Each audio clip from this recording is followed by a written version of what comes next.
네, 오늘도 함께 예배하는 우리 모든 성도님들께 하나님께서 은혜의 말씀으로 또 약속의 말씀으로 채워주시기를 간절히 축복합니다.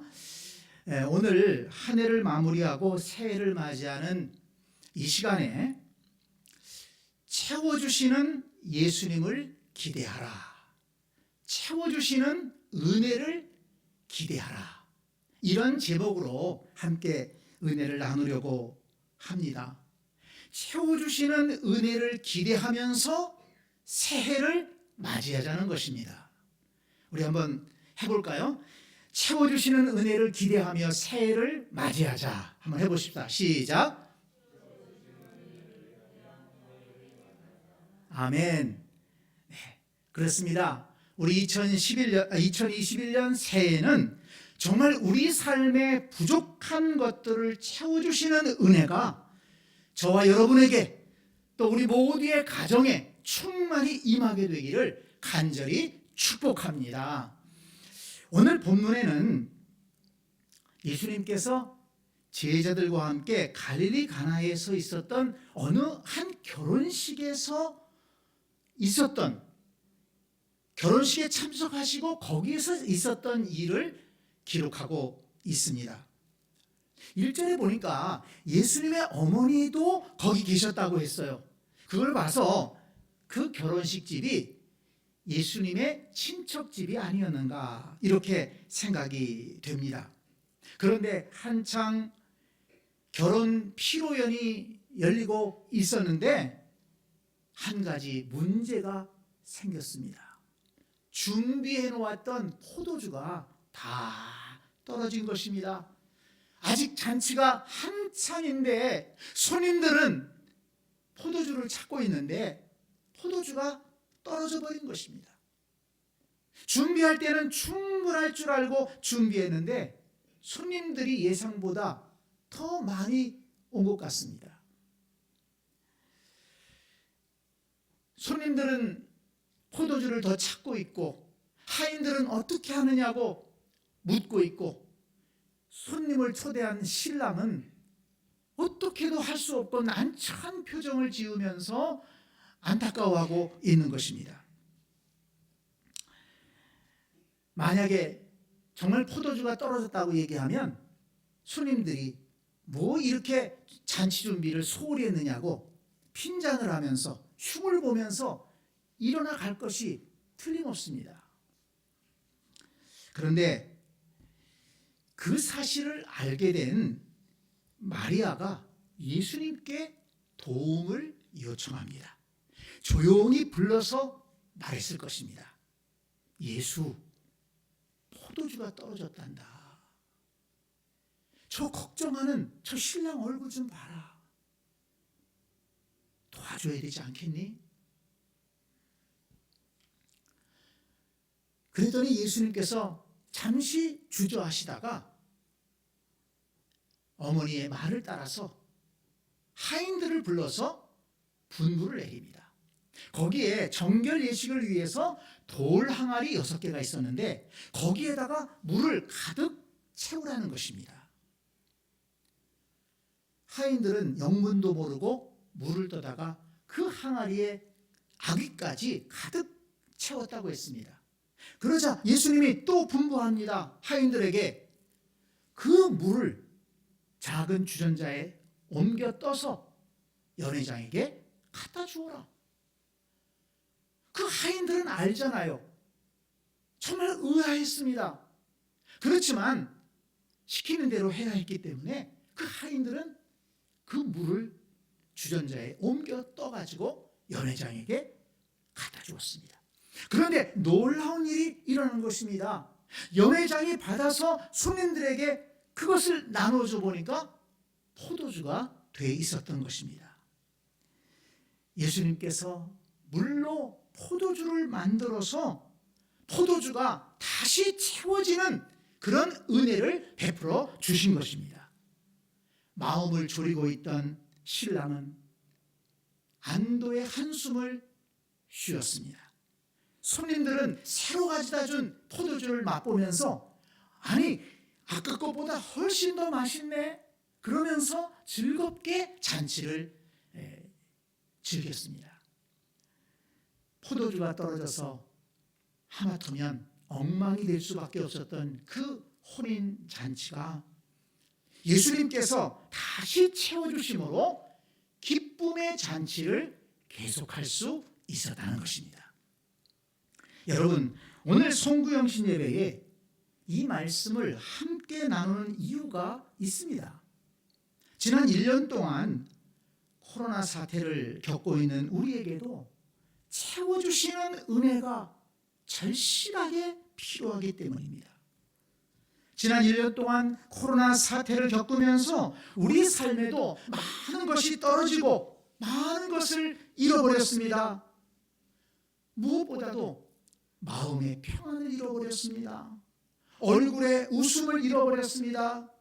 혹시라도 코로나에 걸리지 않을까 염려하고 조심하면서 사람들을 피하게 되고 어디서나 마스크를 쓰고 있으니 인사를 제대로 할 수 있습니까? 이야기를 제대로 나눌 수 있습니까? 이처럼 사람을 멀리하고 사람과 같이 하는 것이 불편했던 적이 없었습니다. 많은 분들이 경제적인 타격을 입었습니다.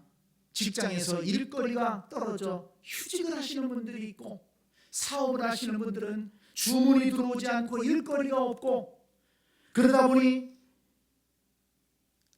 회사 운영비가 떨어지고 통장 잔고가 떨어지고 일할 의욕이 떨어지고 기쁨이 떨어졌습니다. 또 마음껏 활동하지 못하다 보니까 사람들이 건강 지수도 떨어져서 얼마나 불편한 시간을 보내고 있는지 모릅니다. 마음껏 활동하지 못하니까 머리도 아프고 소화도 잘 안 되고 피곤하고 짜증나는 그런 일들이 많이 있는 것입니다. 뿐만 아니라 우리 교회와 성도들도 많은 어려움을 겪고 있지 않습니까? 몸이 멀어지면 마음이 멀어진다는 말이 있듯이 함께 모여서 예배하지 못하고 또 식사도 못하죠. 교제도 못하죠. 어떤 다른 행사도 못하죠. 이런 모임들이 없어지니까 이런 때를 틈타서 믿음도 떨어지고 열심도 떨어지고 주님과 멀어지고 교회와 멀어지고, 그래서 교회도 위기를 겪고 있고 성도들의 믿음도 위기를 겪고 있다는 것입니다. 이런 상황 속에서도 우리 새샘가족 대부분의 우리 성도님들이 열심히 삶의 현장에서 일하면서 또 예배도 드리면서 자신의 믿음을 지키고 가정을 지키고 교회를 지키며 1년을 달려오셨습니다. 정말 수고 많으셨고 감사의 말씀을 드리고 싶습니다. 그런데 중요한 것은 2020년 코로나 시대를 살면서 잃어버리고 떨어졌던 모든 것들이 2021년 새해에는 채워지고 회복되어야 될 줄로 믿습니다. 2020년도가 떨어지는 해였다면 2021년도는 채워지는 해가 되어야 될 줄로 믿습니다.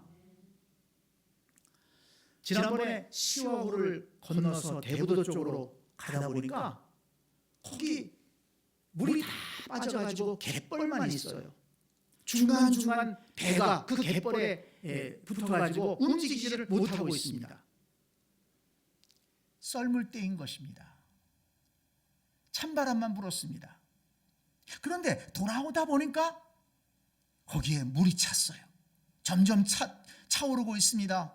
벌써 물이 좀 깊이 찬 곳에는 배들이 움직이고 있습니다. 밀물대가 된 것입니다.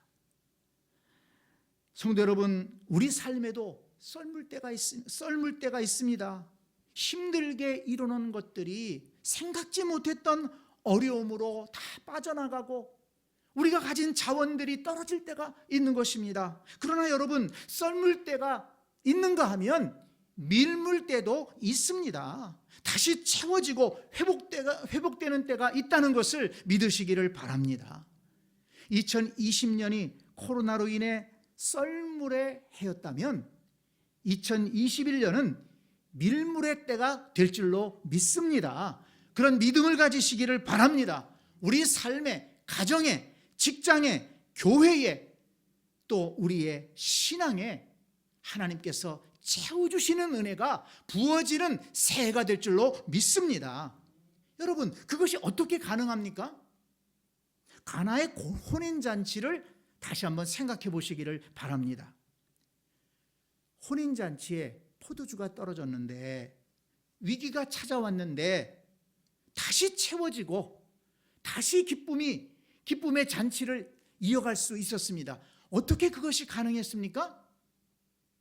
바로 예수님께서 그 자리에 계셨기 때문인 것입니다. 예수님께서 그 자리에 계셔서 신적 능력으로 채우시는 은혜를 베풀어 주시고 문제를 해결해 주셨다는 것입니다. 그렇다면 여러분, 우리에게도 소망이 있는 것 아닙니까? 왜 그렇습니까? 우리에게도 예수님이 계시기 때문인 것입니다. 예수님께서 우리와 함께 하시고 우리에게도 채우시는 은혜를 부어주신다면 2021년은 얼마든지 채워지고 회복되는 한 해가 될 줄로 믿습니다. 어제나 오늘이나 영원토록 동일하신 주님께서 오늘도 우리와 함께 하시고 우리의 어려움을 아시고 부족한 것들을 채워주시고 회복시켜 주실 줄 믿습니다. 말씀을 준비하면서 찬송가 370장이 생각났습니다. 주 안에 있는 나에게 땅 근심 있으랴. 십자가 밑에 나아가 내 짐을 풀었네. 3절에 보니까 내 주는 자비하셔서 늘 함께 계시고 내 궁핍함을 아시고 늘 채워주시네. 내 주는 자비하셔서 늘 함께 계시고 내 궁핍함을 아시고 늘 채워주시네. 주님을 찬송하면서 할렐루야 할렐루야 내 앞길 멀고 험해도 나 주님만 따라가리. 아멘. 이 찬송은 저에게도 간증이 많은 찬송입니다. 저에게도 제 삶에도 정말 돈이 떨어지고 용기가 바닥나고 앞길이 막히는 그런 어려움들을 여러 번 겪으며 살아왔습니다. 그때마다 십자가 밑에 나아가 내 짐을 풀었습니다. 내 주는 자비하셔서 늘 함께 계시고 내 궁핍함을 아시고, 하나님 내 궁핍함을 아시죠? 늘 채워주시네. 홀로 하나님 전에 나아가 눈물을 흘리며 기도하고 찬송할 때는 참 쓸쓸했습니다. 그러나 기도하고 찬송하고 나아갈 때 내가 생각하지 못했던 하나님의 방법으로 필요한 것들을 채워주셨다는 것입니다. 막혔던 길을 열어주시고 그 은혜를 체험하게 해주셨습니다. 성도 여러분, 우리 하나님은 채워주시는 분이심을 믿으시기를 바랍니다. 여러분, 성경의 맨 첫 장을 열어보세요. 창세기 1장 천지창조가 나옵니다. 그런데 천지창조가 무엇인가 봤더니 채우시는 역사였습니다. 거기에 창세기 1장 2절 말씀해 보니까 땅이 혼돈하고 공허하며 흑암이 깊음 위에 있었다고 했습니다. 아무것도 없었다는 것입니다. 공허했습니다. 그런데 첫째 날 하나님께서 말씀으로 빛을 창조하셔서 온 세상에 빛을 채워주셨습니다. 둘째 날 궁창으로 하늘을 채워주셨습니다. 셋째 날 풀과 채소와 나무로 땅을 채워주셨습니다. 넷째 날 해와 달과 별로 온 우주를 채워주셨습니다. 다섯째 날에 하늘에는 새, 바다에는 물고기 채우셨습니다. 여섯째 날에 동물과 사람을 만드셔서 땅 위를 채워주셨습니다. 이 공허했던 땅을 이렇게 다 채우신 다음에 하나님께서 뭐라고 말씀하셨습니까? 보시기에 좋았더라. 그러니까 공허한 것, 그건 보시기에 안 좋았다는 거예요. 흑암이 어둠 속에 깊이 있는 것, 이건 보시기에 안 좋았다는 것입니다. 그런데 하나님께서 빛을 채워놓으시고 아름다운 자연 새들을 채워놓으시고 자연 만물을 충만하게 하신 다음에 보시기에 좋았더라. 여러분, 우리가 믿고 기도하는 하나님이 바로 이렇게 채우시는 것을 기뻐하시는 하나님이라는 것을 믿으시기를 바랍니다. 그런데 여러분, 성경은 또 하나의 놀라운 사실을 우리에게 알려줍니다. 요한복음 1장 1절에 보니까 태초에 말씀이 계시니라. 이 말씀이 하나님과 함께 계셨으니 이 말씀은 곧 하나님이시라. 만물이 그로 말미암아 지은 바 되었으니 지은 것이 하나도 그가 없이는 되는 것이 없느니라.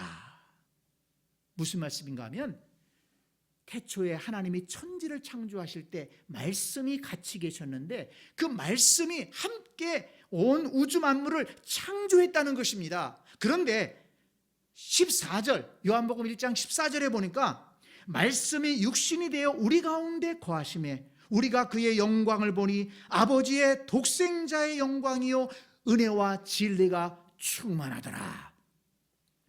그 창조 현장에 계셨던 그 말씀, 성부 하나님과 함께 창조의 사역을 이루셨던 그 말씀, 성자께서, 하나님의 독생자께서 사람의 몸을 입으시고 이 땅에 오셨다는 것입니다. 그리고 그 주께서 우리와 함께 하신다는 것입니다. 그런데 왜 오셨습니까? 하나님의 독생자가 왜 오셨습니까? 요한복음 1장 12절은 말씀합니다. 영접하는 자, 곧 그 이름을 믿는 자들에게는 하나님의 자녀가 되는 권세를 주셨으니. 사람이 죄를 지어서 하나님의 자녀로서의 권세를 잃어버렸습니다. 영원히 멸망받을 수밖에 없는 마귀의 자녀들이었습니다. 그런데 독생자가 사람의 몸을 입으시고 이 땅에 오셔서 십자가에 달려 죽으시고 우리의 죄를 대신 갚아주심으로 인해서 우리에게 하나님의 자녀가 되는 권세를 다시 채워주신 줄 믿습니다. 그것을 위해서 예수님이 오신 것입니다. 요한복음 10장 10절은 또 말씀합니다. 내가 온 것은 양으로 생명을 얻게 하고 더 풍성히 얻게 하려는 것이라. 죄로 말미암아 영원한 생명을 잃어버린 인생들에게 주님께서 영원한 생명, 새 생명으로 다시 채워주시기 위해서 가난하고 병들고 힘들고 어렵게 살아가는 사람들에게 더 풍성한 삶을 채워주시기 위해서 예수님께서 이 땅에 오셨다는 것입니다. 그러니까 예수님도 항상 채워주시는 사역을 하신 것입니다. 자, 오늘 본문 11절을 보면 가나의 혼인잔치에서 물로 포도주를 만들어 주신 기적이 첫 번째 표적이라고 했습니다. 여러분, 예수님은 왜 채워주시는 이 기적을 첫 번째 표적으로 나타내 주셨을까요? 여기에 중요한 메시지가 있는 것입니다. 예수님은 우리의 영과 육의 부족한 것, 필요한 것, 떨어진 것을 채워주시기 위해서 이 땅에 오셨다는 것을 이 첫 번째 표적을 통해서 우리에게 알려주시는 것입니다. 그래서 누가복음 5장에 보면 베드로와 야고보, 요한, 그 제일 먼저 부른 제자들 아닙니까? 그들을 부를 때의 장면을 보아도 그것을 깨달을 수가 있습니다. 이 베드로와 야고보와 요한이 어부들이었습니다. 그들이 갈릴리 바다에 나아가서 고기를 잡기 위해서 밤새 그물을 내리고 수고했습니다. 그런데 그날따라 고기가 잡히지를 않는 겁니다. 아침에 돈이 터올랐지만은 아무것도 잡은 것이 없습니다. 피곤하기만 합니다. 지쳐 있습니다. 그런데 예수님이 그들을 찾아가셨습니다. 깊은 데로 가서 그물을 내려 고기를 잡으라. 베드로가 예수님 말씀을 따라서 깊은 데로 가서 그물을 내렸습니다. 그랬더니 어떤 역사가 나타났습니까? 그물이 찢어질 정도로 고기가 많이 잡혔고, 다른 데 있는 친구들 보고 소리를 쳐서 빨리 와서 함께 이 고기를 끌어올리자고 요청을 했습니다. 그래서 고기를 끌어올리고 보니까 2배에 채웠다, 그렇게 말씀을 기록하고 있습니다. 그러니까 베드로와 야고보, 요한에게도 채워주셨어요. 그 기적을 보면서 베드로가 주님 앞에 무릎 꿇고 주님의 부르심에 응답하는 장면이 거기에 나옵니다. 여러분, 그뿐입니까? 이 베드로와 야고보, 요한, 이 제자들에게 예수님은 계속해서 은혜를 채워주시고, 말씀을 채워주시고, 능력을 채워주시고, 또 성령을 채워주셔서 예수님의 제자로서 성공적인 삶을 살게 하셨습니다. 여러분, 이 말씀들이 우리에게 무엇을 가르쳐주고 있습니까? 예수님은 채워주시는 하나님이시라는 것입니다. 가나의 혼인잔치에서도 채워주셨고, 갈릴리 바다의 어부들에게도 채워주셨습니다. 필요한 대로 채워주셨어요. 가나의 혼인잔치에는 포도주가 필요하니까 포도주를 채워주셨습니다. 그 어부들에게는 물고기가 필요하니까 물고기를 채워주신 것입니다. 우리 죄인들에게는 새 생명이 필요하니까 새 생명을 채워주시는 것입니다. 가난하고 병들고 힘든 사람들에게는 또 풍요로운 삶이 필요하기 때문에 그들에게 필요한 것들을 채워주시는 것입니다. 그래서 사도 바울은 빌립보서 4장 19절에서 이렇게 말씀했습니다. 나의 하나님이 그리스도 예수 안에서 영광 가운데 그 풍성한 대로 너희 모든 쓸 것을 채우시리라. 너희 모든 쓸 것을 채우시리라. 믿으시기 바랍니다. 그러므로 저와 여러분이 해야 될 일이 있어요. 가나의 혼인잔치에서 포도주가 떨어졌을 때 모두가 걱정만 하고 있었습니다. 이걸 어떡하나, 이걸 어떡하나. 그런데 예수님의 어머니가 예수님께 부탁을 합니다. 간청을 합니다. 예수님의 도움을 요청했습니다. 그러니까 이 마리아의 간청이 없었다면 예수님께서 그 가나의 혼인잔치에서 포도주를 만들어주시지 않았을 것입니다. 그들은 포도주가 떨어진 상태에서 그 잔치가 엉망이 됐을 것입니다. 포도주가 떨어졌다고 걱정만 하고 있을 것이 아니라 거기에 예수님이 계시다면 예수님께 간청해야 된다는 것입니다. 그러므로 여러분, 2020년 코로나 시대를 살면서 이것저것 떨어졌다고 걱정만 하지 말고 채워주시기를 기뻐하시는 예수님께 채워주심의 은혜를 달라고 간구하시는 여러분들이 되시기를 바랍니다. 여러분 가정에 무엇이 떨어졌습니까? 여러분 직장에 무엇이 떨어졌습니까? 올 한 해 여러분 사업장에 무엇이 부족해졌습니까? 채워주시기를 기뻐하시는 예수님께 우리가 간청할 때 예수님께서 가나의 혼인잔치에 물로 포도주를 만들어서 그들의 필요한 것을 채워주신 것처럼 하나님의 방법으로 우리의 삶에 필요한 것들을 채워주실 줄 믿습니다. 그래서 2021년에는 저와 여러분 모두의 삶에, 가정에, 직장에, 사업에 채워주시는 은혜를 경험하고 간증할 수 있는, 그리고 회복의 찬양을 부를 수 있는 복된 한 해가 될 수 있기를 주님의 이름으로 간절히 축복합니다.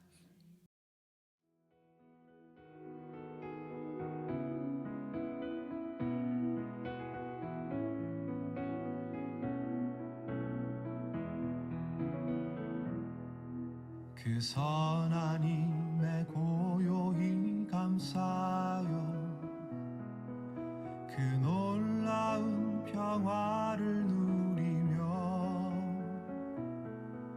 나 그대들과 함께 걸어가네. 나 그대들과 한 해를 여네. 지나가 넘을 어둠의 날들이 무겁게 내 영혼 짓눌러도 오 주여 우릴 외면치 마시고 약속의 구원을 이루소서. 그 선한 힘이 우릴 감싸시니 믿음으로 일어날 일 기대하네. 주 언제나 우리와 함께 계셔 하루 또 하루가 늘 새로워. 주께서 밝히신 작은 촛불이 어둠을 헤치고 타오르네. 그 빛에 우리 모두 하나 되어 온 누리에 비추게 하소서. 그 선한 힘이 우릴 감싸시니 믿음으로 일어날 일 기대하네. 주 언제나 우리와 함께 계셔 하루 또 하루가 늘 새로워. 이 고요함이 깊이 번져갈 때 저 가슴 벅찬 노래 들리네. 다시 하나가 되게 이끄소서. 당신의 빛이 빛나는 이 밤 그 선한 힘이 우릴 감싸시니 믿음으로 일어날 일 기대하네. 주 언제나 우리와 함께 계셔 하루 또 하루